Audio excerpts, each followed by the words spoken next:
తాకట్టులో ఉన్న బంగారాన్ని విడిపించి ఆ రోజు ఆన్లైన్ ధరకే కొంటుంది కొమ్మూరి గోల్డ్. నమస్తే, వెల్కమ్ టు సుమన్ టీవీ. నేను పద్మిని. ప్రస్తుతంతో పాటు ప్రముఖ ఆధ్యాత్మికవేత్త, వాస్తు జ్యోతిష పండితులు, లలిత ఉపాసకులు, వాస్తు జ్యోతిష శిక్షణ నిపుణులు బ్రహ్మశ్రీ నానాజీ పట్నాయక్ గారు మనతో పాటు ఉన్నారు. మాట్లాడదాం సార్. నమస్తే సార్. శ్రీమాత్రే నమః. వృశ్చిక రాశి వారికి మే మాసం అంతా కూడా ఎలా ఉండబోతోంది సార్? ఇక్కడ ఏంటంటే రాస్యాధిపతి అయినటువంటి కుజుడు ఆలోచనా స్థానంలో శనితో కలిసి ఉన్నాడు కాబట్టి కొంచెం తీవ్రమైన ఆలోచనలు, కొన్ని ఆలోచనలోనే కొంత ఘర్షణ అనేటువంటిది ఉంటూ ఉంటుంది. అయితే వీరికి కొంచెం ధనాధిపతి వెళ్ళి అష్టమ స్థానంలో బుధరాశుల్లో ఉన్నందుకు వ్యాపార మూలకంగా కొంతవరకు లాభాలు ఉంటాయి. చెప్పాలంటే వీరికి వ్యాపార లాభాలు ఖచ్చితంగా ఉంటాయి. కాకపోతే సిబ్లింగ్స్తోని, తల్లిగారితోని, లేకపోతే కొన్ని కోర్సెస్ వల్ల కొంతమందికి ఎవరికి డబ్బులు కట్టి ఏదో ఆలోచనలు తొందరపాట్లు అక్కడ ఇబ్బంది పడడం ఇలాంటివి ఉంటాయి. సంతానంతో అంటే సంతానం కోసం నన్ను అడిగితే కొంతమంది ఏదో కొన్ని చికిత్సలు చేయించుకుంటూ ఉంటారు, ఐవీఎఫ్లు, ఐయుఐలు చేయించుకుంటూ ఉంటారు. ఇటువంటి వారు ఈ పంచమ స్థానంలో శని కుజులు ఉన్నారు కాబట్టి ఈ విషయాల్లో మే 14 వరకు జాగ్రత్తగా ఉండాలి. మే 14 తర్వాత ఈ కుజుడు మనకి 6లోకి వస్తాడు, మేషరాశిలోకి వస్తాడు. అక్కడ మాత్రం కొంచెం వీళ్ళు అగ్నికి సంబంధించిన విషయంలో అంటే ఫైరీ రిలేటెడ్ థింగ్స్ కొంత దూరంగా ఉండడం. కాకపోతే కొంత కాంపిటీషన్, స్పోర్ట్స్ రంగాల్లో ఉండేటువంటి వారికి వీరికి చాలా బాగుంటుంది చెప్పాలంటే. అయితే ఇక్కడ రవి బుధులు కూడా మీకు దానికంటే ముందు మారకముందు ఉంటారు, వాళ్ళు కూడా సక్సెస్ని ఇస్తారు. కాకపోతే రవి బుధులు ఉన్నంత వరకు ఏంటంటే మే 14 వరకు వీరికి ఉద్యోగంలో ప్రధానంగా గవర్నమెంట్ ఉద్యోగాలు, గవర్నమెంట్ కాంట్రాక్ట్స్ చేసేటువంటి వారికి మరియు మెడికల్ రంగాల్లో ఉండేటువంటి వారికి అటువంటి వాటికి అనుకూలిస్తుంది. అయితే ఈ యొక్క నెలలో శుక్రుడు 12 వరకు ఉంటాడు. మే 12 వరకు సప్తమ స్థానంలో ఉంటాడు. ఆయన సప్తమాధిపతి, వ్యయాధిపతి. సో సప్తమ వ్యయాధిపతి అయినందుకు పర్టికులర్గా వివాహం విషయంలో అనుకూలత ఇవ్వడం ఇస్తుంది. ఎప్పుడైనా సప్తమాధిపతి సప్తమంలో ఉంటే, వ్యయాధిపతి పర్టికులర్గా సప్తమంలో ఉంటే విదేశాలకు వెళ్ళి ధనం సంపాదించడానికి, లేకపోతే ఇంపోర్ట్ ఎక్స్పోర్ట్ రిలేటెడ్ సంబంధించిన ధనయోగానికి అనుకూలతని ఇస్తుంది. సో అది అక్కడ బాగుంటుంది చెప్పాలంటే. ఇక మరొక విషయం ఏంటంటే అష్టమంలో శుక్రుడు, గురువు ఉంటూ శుక్రుడు వెళ్ళి చేరుతున్నాడు కాబట్టి ఇన్సూరెన్సెస్ మూలంగా రావాల్సిన లాభాలు రావడం ఇటువంటివి ఉంటాయి. కాకపోతే ఇక్కడ దశమ స్థానంలో కేతు ఉన్నందుకు కొంచెం ఆల్రెడీ బాగున్న ఉద్యోగం నుంచి మానేయాలనిపించడం. అంటే పంచమ స్థానంలో శని కుజుడు కదా, ఆలోచన విధానాన్ని ఇంకొక రకంగా తీసుకెళ్తూ ఉంటుంది. అంటే ఇది ఇలా కాదు, ఇంకో రకంగా మార్చేసేయాలి, అలా ఇలా ఫ్రస్ట్రేషన్ పెరుగుతూ ఉంటుంది. కాబట్టి ఇక్కడ ఎక్కడా కూడా తొందరపాటు నిర్ణయాలు, ఉద్యోగం విషయంలో కానీ ఏదైనా ఒక షేర్ మార్కెట్ విషయంలో కానీ తొందరపాటు నిర్ణయాలు అయితే ఎట్టి పరిస్థితుల్లో పనికిరావు, గుర్తుపెట్టుకుంటే కనుక. అండ్ అలాగే ఇక్కడ ఏంటంటే ఎప్పుడైతే అష్టమ స్థానంలోకి శుక్రుడు కూడా వెళ్ళి చేరుతున్నాడో ఇక్కడ నుంచి వీళ్ళ ప్రయత్నం ఒకటే కాకుండా వీళ్ళ జీవిత భాగస్వామి వల్ల లేకపోతే వీళ్ళ పార్ట్నర్స్ వల్ల కొంతవరకు సపోర్ట్ లభిస్తుంది. ఆరాధన విషయం చెప్పండి సార్. ఈ మాసం అంతా ప్రశాంతంగా వృశ్చిక రాశి వారికి వెళ్ళాలి అని అంటే ఏ ఆరాధన చేసుకోవాలి? వీరికి పర్టికులర్గా శని కుజులు ఎప్పుడైనా పంచమంలో ఉన్నా, ఎవరికైనా జన్మజాతకంలో శని కుజులు కలిసి ఉంటే వాళ్ళు చేయవలసింది కాలభైరవుడి యొక్క ఆరాధన చేయాలి. కాలభైరవ అష్టకం చేసుకోవడము, లేకపోతే చండీ పారాయణం చేయడము, ఇవి ఎక్కువగా చేయాలి. ఇది వీళ్ళు ఎంత చేస్తూ ఉంటే. ఇంకోటి ఏంటంటే ఎప్పుడైనా ఎవరికైనా శని కుజులు కలిసి ఉన్నప్పుడు అంటే వాళ్ళ పర్సనల్ చార్ట్లో ఉంటుంది కదా, అందులో పర్టికులర్గా పంచమంలో ఉంటాయి, దీక్షలు తీసుకోవడం చాలా మంచిది. దీక్షలు తీసుకోవడము, హోమాల్లో ఎక్కువ పార్టిసిపేట్ చేయడము, అభిషేకాల్లో ఎక్కువ పార్టిసిపేట్ చేయడము. ఎందుకంటే అన్నిటికంటే టఫెస్ట్ కాంబినేషన్స్లో శని కుజ ఒకటి. అది ఉన్నప్పుడు ఏమవుతుంది అంటేనండి, ఖచ్చితంగా లైఫ్లో ఘర్షణ లేకుండా లైఫ్ ఉండదు. ఘర్షణ ఉండాల్సిందే, ఎందుకంటే ఆ రెండు డిఫరెంట్ ఎనర్జీస్, అందుకని ఆ ఘర్షణ ఉంటుంది. ఇది చేసుకుంటే క్లియర్ అవుతుంది. అసలు వృశ్చిక రాశికే చాలా ఘర్షణ ఉంటుంది సార్. అసలు ఎవ్వరు ఇంత కంప్లైంట్ చేయరు. వృశ్చిక రాశి వాళ్ళు చెప్తుంటారు నా లైఫ్ అసలు బాగాలేదు. అవునండి. అంటే చంద్రుడు నీచి పడతాడు కదా అక్కడ ఒకటి. రెండవది natural 8th house. 8th house అంటేనే కొంచెం స్ట్రెస్. అది కాక కుజుడు లగ్నాధిపతి, శనేమో 3-4 ఆధిపత్యం వచ్చింది, పాపగ్రహానికి కేంద్రాధిపత్యం రావడం ఒకటి.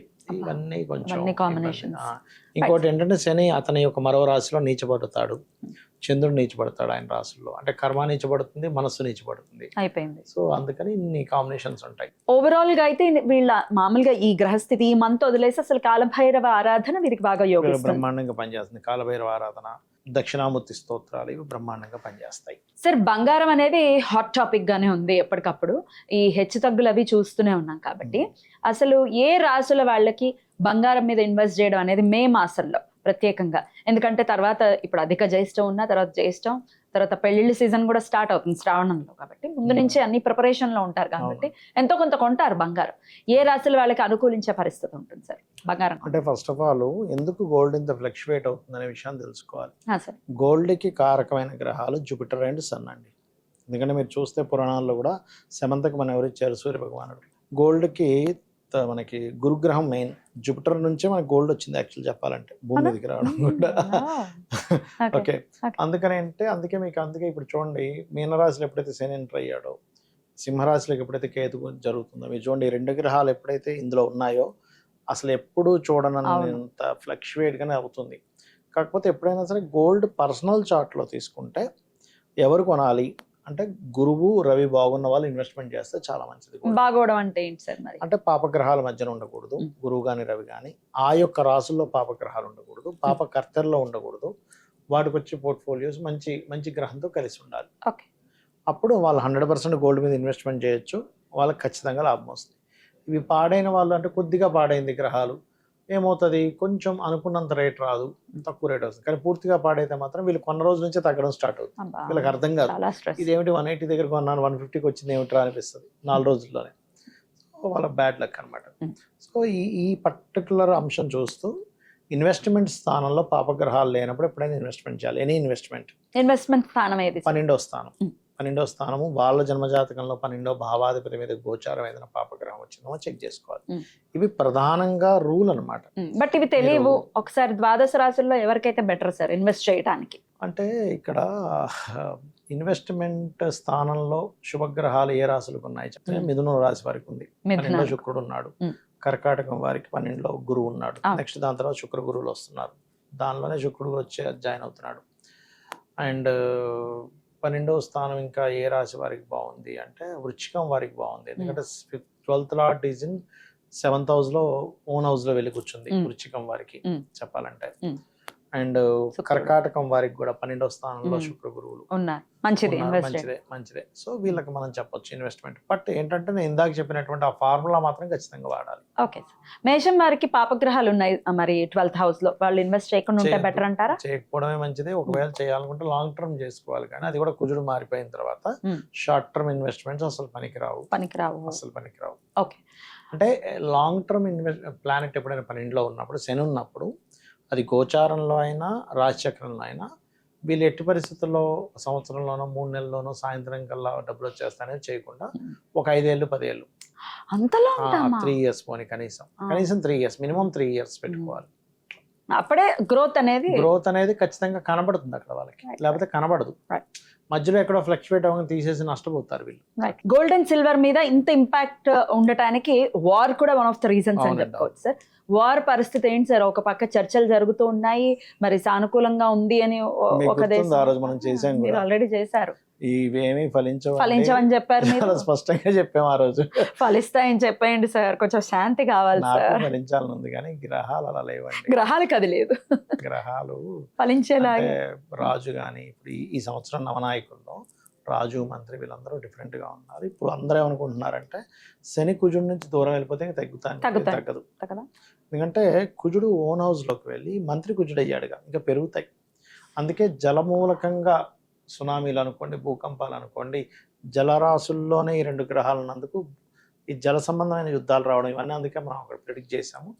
అట్లా ఆంక్షలు కూడా వాళ్ళు అలాగే పెడుతున్నారు. అవునండి, మీ నౌకలు వెళ్ళడానికి మా పర్మిషన్స్ తీసుకోవాలి, ఇట్లాంటివన్నీ పెడుతూ ఉన్నారు. ఎందుకంటే జలం మూలంగానే యుద్ధం వస్తుందని చెప్పాను అప్పట్లో ఒకసారి.